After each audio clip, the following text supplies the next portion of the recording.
Senador Cristóvão, essa manhã de sexta-feira, eu sempre digo que a sexta-feira e a segunda, para mim, são dias importantes, que permite a gente falar de temas de caráter nacional, e Vossa Excelência, como sempre, com o potencial que tem, já falou aqui de um tema delicado, mas que Vossa Excelência não se nega a enfrentar esse debate, né? Que, no fundo, é dar oportunidade para o povo negro em todos os setores da sociedade, e Vossa Excelência bate muito na questão do ensino básico. Inclusive, fizemos uma audiência pública, né, nesse sentido, do qual nós todos entendemos que Vossa Excelência está coberto de razão. Queremos na universidade, queremos. Vossa Excelência votou favorável. Queremos no serviço público, queremos. A Vossa Excelência insiste que também temos que ter mais investimento no ensino básico, do qual há uma concordância, pode ter certeza, de nós todos com Vossa Excelência. Mas, senhor presidente, entre os temas que vou tratar hoje, claro que eu não poderia deixar, porque é um compromisso que assumi, de dizer que estou ainda na expectativa que no próximo dia 9, que é uma terça-feira, se não me engano, a gente vote de forma definitiva o projeto que permite a renegociação das dívidas dos estados. É um projeto de iniciativa do Executivo.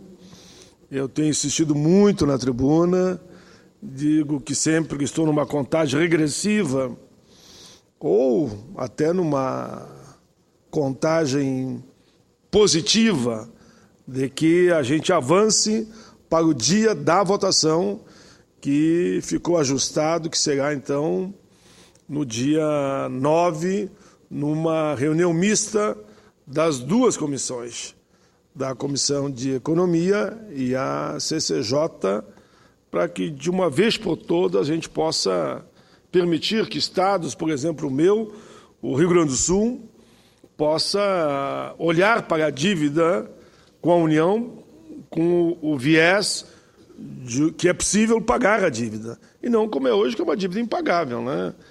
Como já foi dito, começamos com 7, já pagamos 17 e estamos devendo 47. Por quê? Porque na época a inflação maluca e o IGPDI, que era usado na época, e mais praticamente 9%, levou a isso. E aqui nós caminhamos agora nessa renegociação para o novo indexador, que seria o NPC, mais 4% ou a taxa Selic. Apesar, claro, do descontentamento daqueles que defendem esse projeto, que acordamos votar em dezembro, não votamos, acordamos com os líderes, com o Executivo, não aconteceu a votação, ajustamos que íamos votar em fevereiro, não aconteceu a votação, combinamos de votar em março, não aconteceu a votação, março agora termina, e agora foi ajustado, então, que seria votado em abril. E como sou teimoso, e Vossa Excelência temos convivido juntos, muitos dos temas que eu teimei até que aprovamos.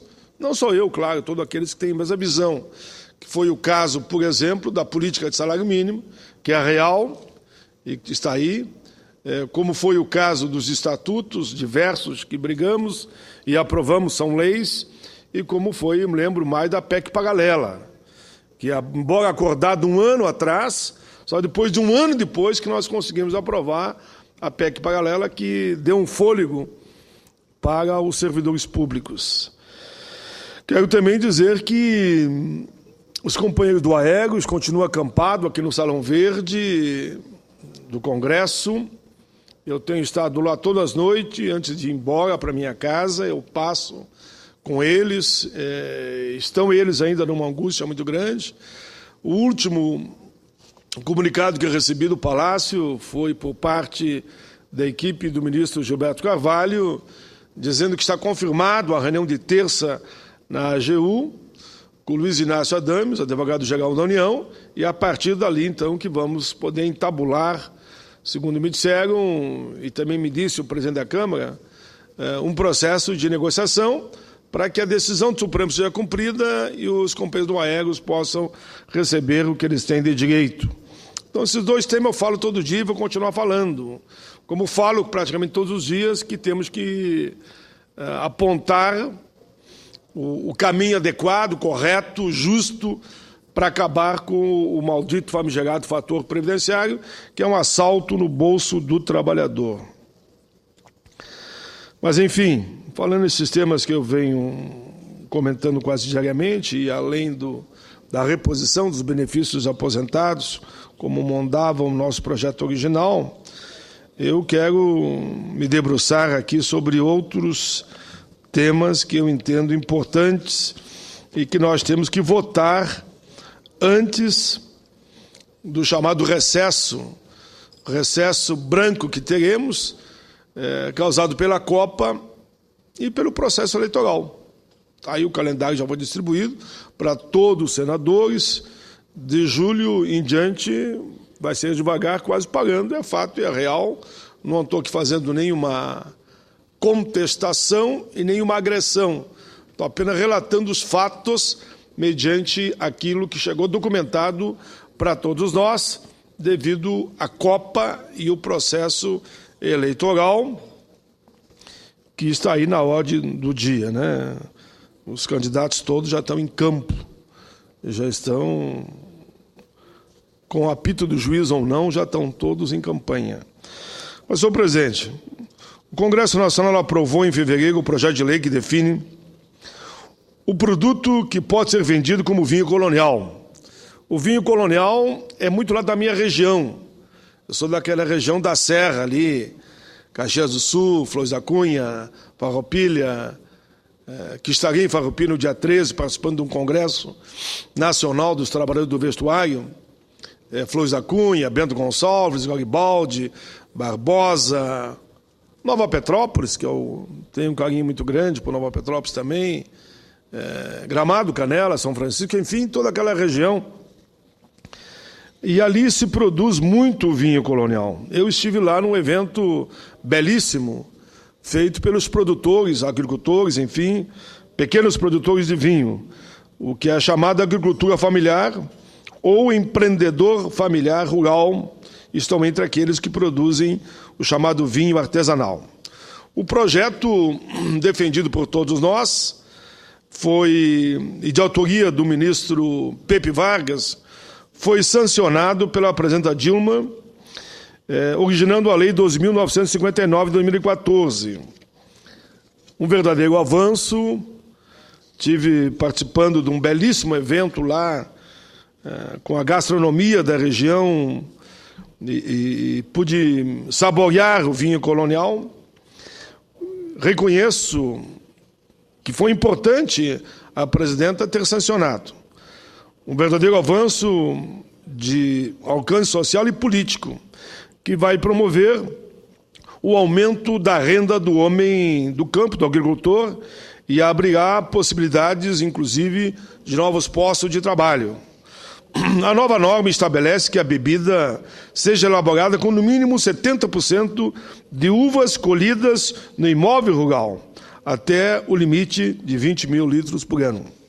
A produção deverá seguir características culturais, históricas e sociais da vitivinicultura, onde eu passava minhas férias do colégio, embaixo dos parreirais de uva, não de nossa propriedade, mas não era convidado pelos alunos lá de Caxias do Sul, meus colegas lá do primário ainda e depois do ginasial. O rótulo da bebida deverá trazer a denominação de vinho produzido por agricultor familiar ou empreendedor familiar rural, vinho colonial ou produto colonial. A norma determina que a comercialização deve ser realizada diretamente ao consumidor final no local da produção, nos estabelecimentos mantidos por associação ou cooperativa de produtores, em feiras de agricultura familiar e mediante a emissão de nota do talão do produtor rural, simplificando, então, o processo de venda e negociação. Ocorre, senhor presidente, que esse último item foi vetado. O governo ouviu o Ministério da Fazenda, resolveu excluir o parágrafo 5º do artigo 2º, com a finalidade exclusiva da arrecadação. Na justificativa se argumenta que a utilização do talão pode ser interpretado como desobrigação da emissão de nota fiscal e do recolhimento do imposto sobre o produto industrializado IPI. Esse projeto foi amplamente discutido com os produtores, tem o apoio da categoria, da Frente Parlamentar do Cooperativismo, da Organização das Cooperativas do Brasil, OCB, e das demais entidades que representam os trabalhadores, consequentemente produtores rurais, pequenos, médios e, por que não, grandes. Justamente, o incentivo que iria beneficiar mais de 5 mil pequenos produtores com uma carga tributária diferenciada foi abolido. A utilização do talão de produtor rural exige o recolhimento do imposto apenas de 2,4%.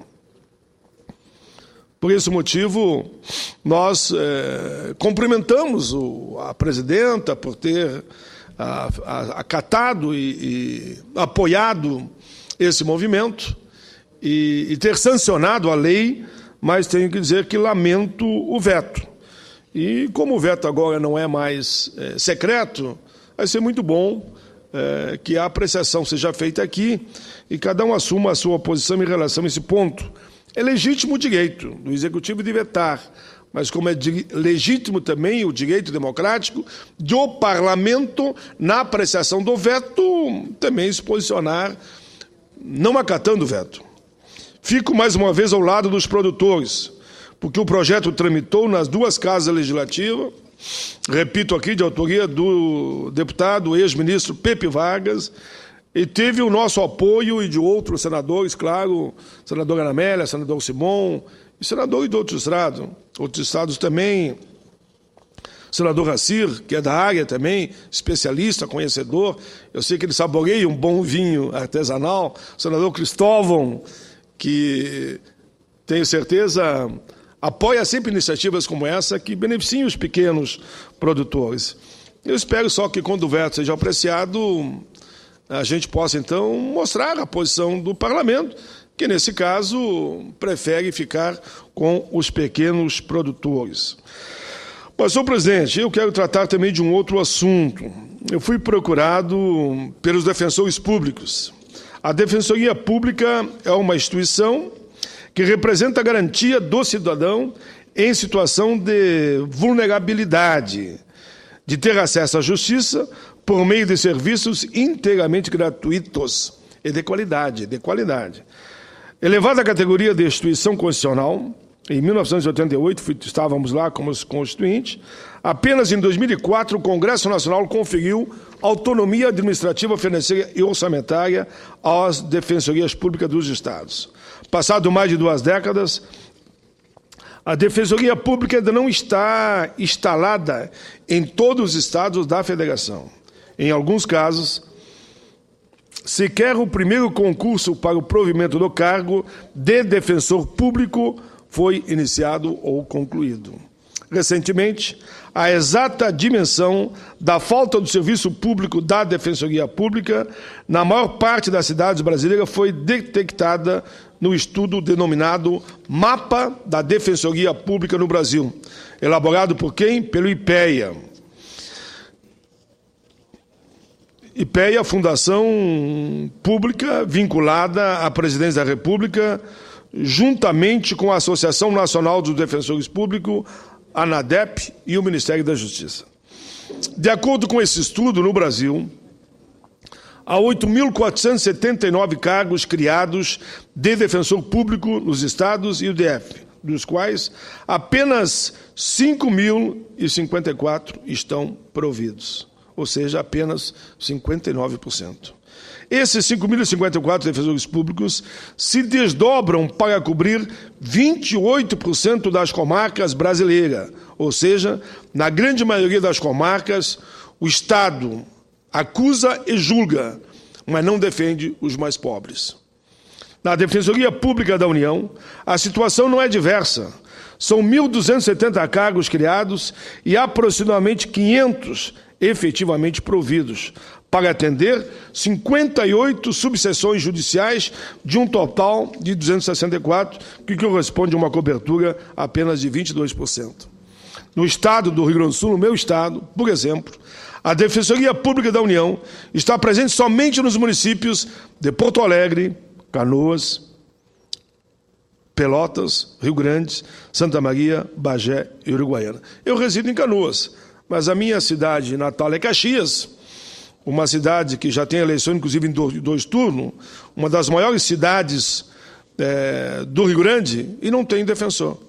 A proposta de emenda à Constituição, número 4 de 2014, portanto, tem por escopo fixar uma meta concreta, legítima e plenamente factível de ser alcançada, equilibrando, em última análise, o Estado defensor com o Estado acusador e o Estado julgador, que tem o Estado acusador, que tem o Estado julgador, que tem o Estado acusador, mas que tenha também o Estado defensor. Além de atender a crescente demanda pelos serviços da Defensoria Pública e diversas outras áreas de atuação, a população carente está esperando quem vai defendê-los.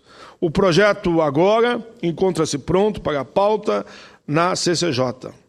Falei com o presidente da comissão, o senador Vital do Rego, e ele me garantiu que o projeto vai para a pauta. A matéria tem já o parecer favorável do nobre senador Romero Jucá. Defensoria Pública é um órgão imprescindível para o fortalecimento da democracia no Brasil e na defesa dos mais pobres. Sua atribuição é de concretizar o direito de acesso à justiça, que se mostra como o mais fundamental dos direitos. No Brasil, onde a desigualdade social ainda é enorme, o fortalecimento, eu trato tanto desse campo social, tenho que reafirmar aqui, o fortalecimento da Defensoria Pública significa respeitar a dignidade da população carente. E aprovando esse projeto, estaremos dando um grande passo neste sentido. Senhor presidente, faço questão ainda de registrar que recebi um material muito interessante da Vara da Infância e da Juventude da comarca de Campo Grande, chamado Carta de Vitória em Defesa da Responsabilidade. O tema é um tema que essa casa tem tratado com a delicadeza que o momento exige, com todo cuidado, respeitando as pesquisas, respeitando as opiniões diferenciadas. Mas eu, como militante da Comissão de Direitos Humanos, não posso deixar de atender o pedido de ler a Carta de Vitória em defesa da responsabilidade. Sei que o tema é delicado, não é fácil e não é simples. Creio que todos já conhecem a opinião da Comissão de Direitos Humanos sobre esse tema. E eu quero aqui compartilhar nesse plenário com o ofício que eu recebi do senhor Dr. Roberto Ferreira Filho, juiz de direito da Vara da Infância e da Juventude da comarca de Campo Grande, Mato Grosso do Sul, e juiz-presidente do FONAJUF, Fórum Nacional da Justiça Juvenil. Junto ao ofício veio a seguinte carta, que está anexado a esse pronunciamento, senhor presidente. E essa carta, ela chama a todos, senhor presidente, eu vou simplificar, a responsabilidade desse debate. Todos nós sabemos que os presídios brasileiros estão falidos, ninguém aqui, em sã consciência, pode pensar diferente, e segundo mostra aqui documentos amplos que eu recebo aqui, são páginas e páginas, não vai ser botando meninos e meninas de 16, de 14, daqui a pouco de 10, de 12 na cadeia, lá num presídio no meio dos marginais, que é um verdadeiro inferno aqueles presídios, que nós vamos salvar as nossas crianças e a nossa juventude. Eu fico com o senador Cristóvão, vamos investir na educação, e não só em botar a criança para dentro dos presídios. A carta diz isso, senhor presidente, eu não vou ler detalhadamente, mas ela mostra a visão daqueles que militam de forma intensa na linha dos direitos humanos. Há um outro documento também que recebi, senhor presidente, que vai no mesmo sentido, esse bem mais longo, esse outro documento, e naturalmente não vou ler todo ele, quero apenas fazer rápidos comentários, que dão dados interessantes, inclusive mostra algumas opiniões aqui de senadores, que dizem que o sistema penitenciário está falido. Por exemplo, tem um dado que diz que, por exemplo, por pura incompetência, o FUNPEN tinha à sua disposição R$1 bilhão, foram aplicados somente 40,7 milhões. Tem um outro dado que diz aqui que entre 1990 e 2012, a quantidade de detentos aumentou 511% no Brasil. Já temos a 4ª maior população carcerária do mundo, sem falar que existem mais de 162 mil mandatos de prisão na rua que não foram cumpridos. Haja presídio. Nem que você pegasse todos os estádios de futebol do Brasil, já que falamos tanto em Copa, e dissesse, vamos botar aqui dentro os presos que estão soltos e a todos aqueles que poderão ser ainda condenados, ainda mais se diminuírem a idade penal, né? Nem que lotasse todos os estádios, estaríamos ainda com falta de presídios.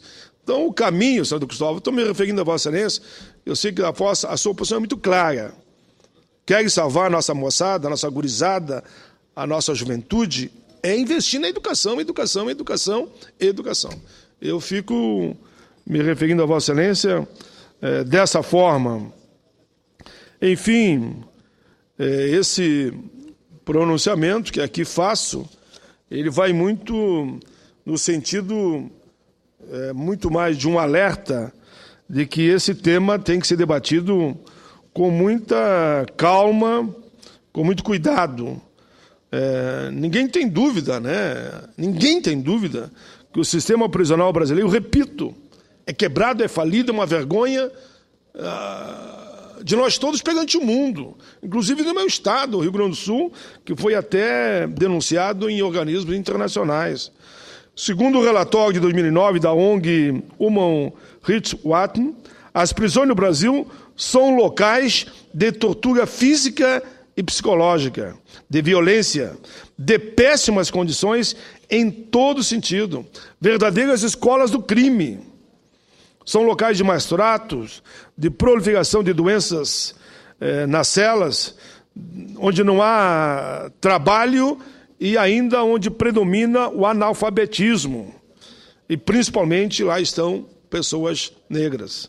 Além disso, de acordo com o professor Noemias Moretti Prudente, em artigo publicado na revista do Ministério Público Militar de novembro de 2011, em geral, a imensa maioria dos presidiários brasileiros são jovens de sexo masculino, com idade entre 18 e 29 anos e afrodescendentes, com baixa escolaridade, sem profissão definida, baixa renda e com muitos filhos, ou seja, o perfil da população excluída e marginalizada no nosso país.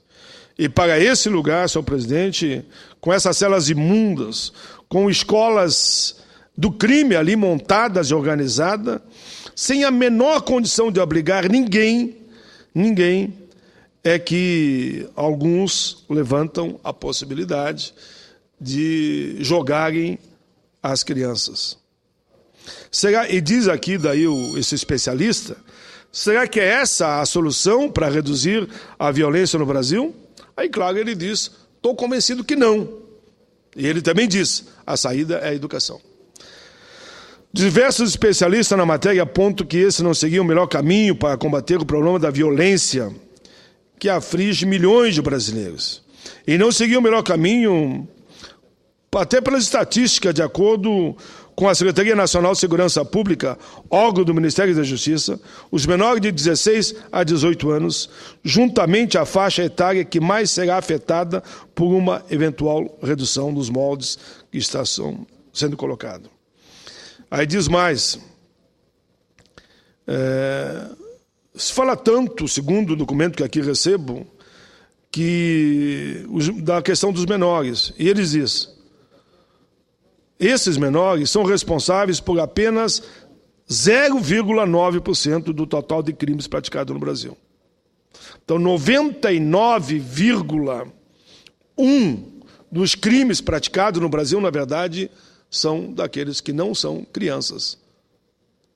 Veja bem, eles são responsáveis por apenas 0,9% do total de crimes praticados no Brasil. Se considerados somente homicídios e tentativa de homicídio, esse percentual cai para 0,5%. 0,5%. Então vejam, por essa simples matemática, não é por aí o caminho de combater a violência, o caminho é outro. Os crimes praticados por esses menores não representam sequer 1% das ocorrências. Ao contrário, os adolescentes, sim, são as maiores vítimas e são os principais que sofrem a violência. O número de jovens assassinados no Brasil é uma loucura. E de cada 10 jovens, 8 são negros assassinados. Os homicídios assustam. Os homicídios praticados contra crianças, isso sim. Os homicídios praticados contra crianças e adolescentes no Brasil cresceram vertiginosamente nas últimas décadas. Cresceram 346%. Ou seja, estão matando as nossas crianças e tem uma campanha nacional muito bem orquestrada que o culpado é a criança. E veja que eles não são culpados nem por 1%, 0,5%, nem por 1%. Enquanto que o número de jovens assassinados aumentou de 80 para 2010, 346%. De 81 para 2010, mais de 176 mil jovens foram mortos.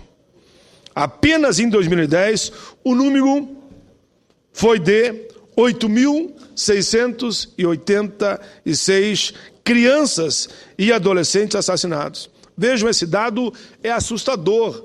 Quase 9 mil crianças e adolescentes foram assassinados em 2010. Ou seja, 24 por dia perderam a vida.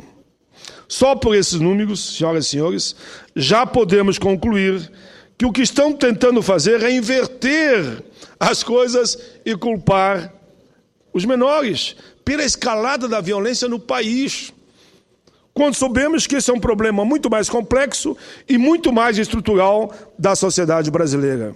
É inegável que em determinadas situações não há alternativa a não ser punir com o rigor da lei, com pena de prisão, mas não pode generalizar.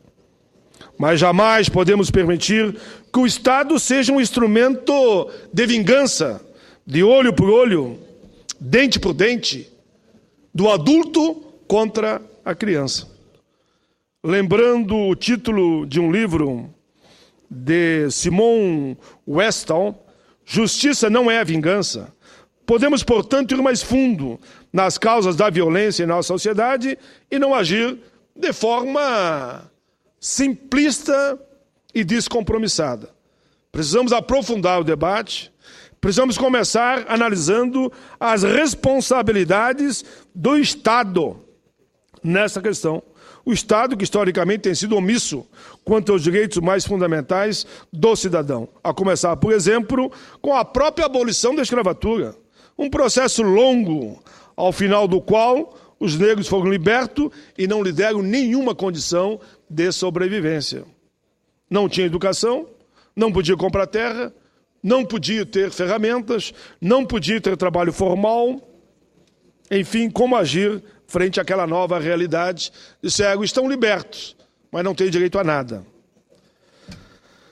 Enfim, só restava a eles desempenhar o papel chamado subalterno. Não há dúvidas de que aí encontramos uma das principais origens da desigualdade social do nosso país e uma das grandes razões pelas quais a ampla maioria dos detentos é de origem afrodescendente. Ou seja, a cor, nesse Brasil, pode se confundir entre miséria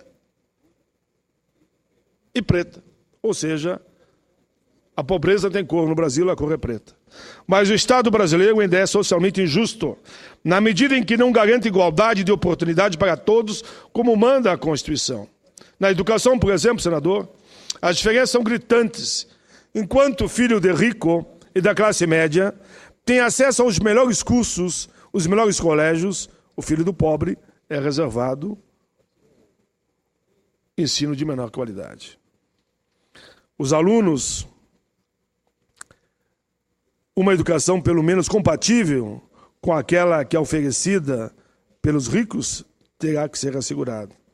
Enfim, o resultado, o filho do pobre não vai conseguir os melhores empregos, não vai conseguir a ascensão social da ampla maioria, ao contrário, vai continuar repetindo o modo de vida de seus pais, avós e bisavós. E se não conseguir emprego, muitas vezes poderá se encaminhar para a criminalidade. E todos sabemos que educar é o caminho. Educar é muito melhor do que só pensar em punir, punir, punir e punir. A educação, sim, esta é fundamental para qualquer indivíduo se tornar um cidadão. Punir os jovens, crianças, os adolescentes com o cárcere, e muitos defendem até tirar-lhes a vida. Qual é o caminho? É proibir que eles possam se tornar um cidadão consciente de direitos e deveres. É assumir a própria incompetência do Estado, sem lhes assegurar o direito básico, que é a educação. Portanto, senhor presidente, entendo que o Estado brasileiro é, sim, responsável no que diz respeito à violência, porque historicamente, não tem aplicado as políticas necessárias para garantir às crianças, aos adolescentes e aos jovens o pleno exercício de seus direitos.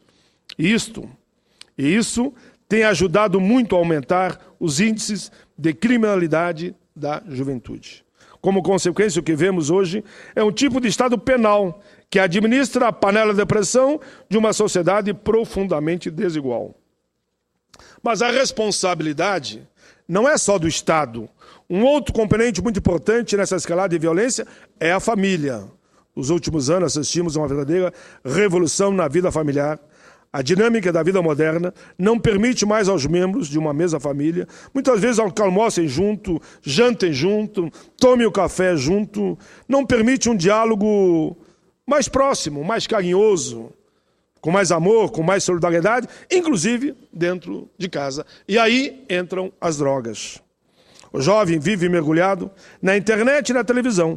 Como resultado, temos uma verdadeira desagregação da família, comprometendo a educação do jovem, que muitas vezes fica sem embasamento, sem valores morais e éticos, e passa a ser uma presa fácil para o crime organizado, sobretudo nas famílias de mais baixa renda, onde a droga entra rachando, entra arrebentando. Só que tem alguém na família que tenha se envolvido no mundo das drogas, sabe o quanto a dor fere a cada um. É uma dor tão doída que talvez muitos não possam imaginar. Nosso sistema prisional também contribui para a violência, porque lá é uma escola do crime, é uma escola de ensinar a roubar, de ensinar a traficar, de ensinar a matar. Exatamente por isso. De acordo com a estatística, 70% dos presos retornam à cadeia, ao cárcere. Por quê? Porque aprenderam lá que o caminho é o do roubo, é do assalto, é da morte. Senhor presidente, eu poderia continuar aqui falando sobre horas e horas sobre esse tema. Podemos lembrar aqui, claro,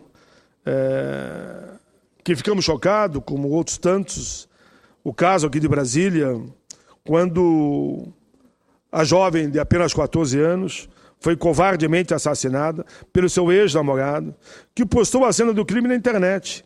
Crime cometido 2 dias antes do rapaz completar 18 anos. É lógico que ficamos chocados com isso. E muitas vezes a população fica indignada, querendo uma vingança generalizada, sem atacar a questão de fundo. Por ser menor de idade, será enquadrado, sim, no Estatuto do Adolescente, que prevê medida socioeducativa, com os olhos da sociedade, tem que haver, sim, punição. Mas não é você agora dizendo que crianças de 12, 13 anos, 14, tem que ir tudo para a cadeia que vai resolver para que crimes como esse não aconteçam. Por isso, senhor presidente, eu quero terminar o meu pronunciamento, que Vossa Excelência considere ele na íntegra. Foi construído por inúmeros especialistas que apontam que o caminho para a recuperação da nossa juventude é a educação, é a educação, é a educação e é a educação. Podemos lembrar que na Alemanha foi criado um sistema especial, por exemplo, para julgar jovens na faixa de 18 a 21 anos. Portanto, senhor presidente, essa questão merece um debate transparente, cristalino e equilibrado. Não há nenhum motivo para que a gente faça um debate emocional em cima de uma situação ou outra. Enfim, presidente, no fundo aqui o meu pronunciamento, que agora eu encerro, ele chama, durante todo ele, a importância de nós investirmos cada vez mais na formação, na educação, no ensino técnico. Eu mesmo passei pelo ensino técnico e por isso posso dizer que estou aqui. Poderíamos aqui falar de tantos outros casos, né? Podíamos falar também de um outro caso que chocou o Brasil e o mundo. Em São Paulo, tivemos a notícia da médica Elaine Moreira Munhoz, que se suicidou após matar o filho e a namorada dele. Ambos estudantes de medicina, que tudo indica em decorrência de depressão. Nós vemos aquele outro caso onde um casal jogou o filho pela janela. Enfim, são tantos casos da maior gravidade que merece a atenção devida, que eu concluo, senhor presidente, com a frase do saudoso Nelson Mandela, Prêmio Nobel da Paz, que como pouco sentiu na pele o que é uma prisão, o que é a violência. Disse um dia Mandela, odiar anuvia a mente, obstrui a estratégia, líderes não podem se permitir odiar. Quem é líder não odeia. Sigamos o conselho de Nelson Mandela. Agradeço, senhor presidente, peço a Vossa Excelência que considerem na íntegra todos os meus pronunciamentos. Vossa Excelência será atendido na forma do regimento. Cumprimento